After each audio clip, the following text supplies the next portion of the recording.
Praise the lord. దేవునికి మహిమ కలుగును గాక. దేవుని బిడ్డలందరికీ ఉదయకాల శుభాలండి.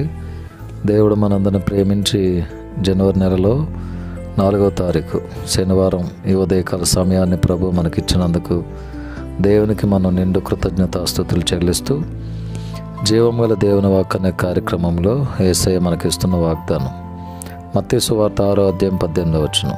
రహస్యమందు చూచుచున్న నీ తండ్రి నీకు ప్రతిఫలమిచ్చును. దేవుని బిడ్డలారా, మనం చేసిన ప్రతి ప్రార్థనకు ఆయన జవాబిస్తానని వాగ్దానం చేస్తున్నారు. రహస్యమందు నీవు చేసిన ప్రార్థన రహస్యమందు చూచు నీ తండ్రి విని నీకు ప్రతిఫలమిచ్చును. ఫలము అంటే చెట్టుకు వచ్చేటటువంటి కాయలు, ఫలాలు. అలాగే మన పనులకు ఫలం. ప్రతిఫలం అంటే మనం చేసిన దానికి. ఉదాహరణకి బైబిల్ గ్రంథంలో రూతు గ్రంథం మనకు తెలుసు.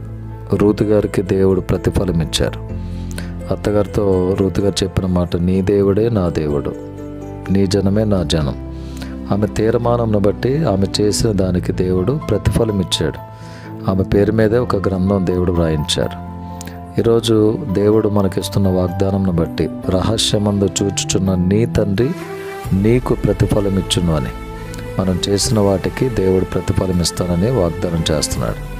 ఈ వాగ్దానం దేవుడు మనందరి జీవితంలో స్థిరపరచాలని కోరుతున్నాను. దేవుని కృప మనకు తోడే ఉండునుగాక. ఆమేన్. మా ప్రేమగల తండ్రి, పరిశుద్ధులైన ప్రభువా, వందనాలు.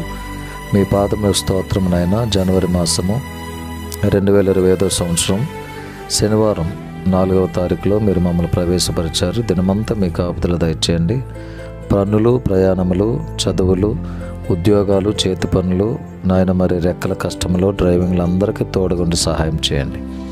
యెరూషలేమునకు క్షేమము కలుగునగాక నీవు ప్రకటిస్తున్నాం. ఈ దినమంతా మీ ప్రత్యేకమైన కనుదృష్టి మాపై ఉంచండి. దినదేవులతో మమ్మల్ని నింపండి. యేసయ్య నామంలో ప్రార్థించి వేడుకొని పొంది ఉన్నాము తండ్రి. ఆమేన్. తండ్రి, కుమారుడు, పరిశుద్ధాత్మ త్రియేక దేవుని దీవెనలు సదాకాలం మనందరికీ తోడై ఉండునుగాక. ఆమేన్. May God bless you all. May God bless our India.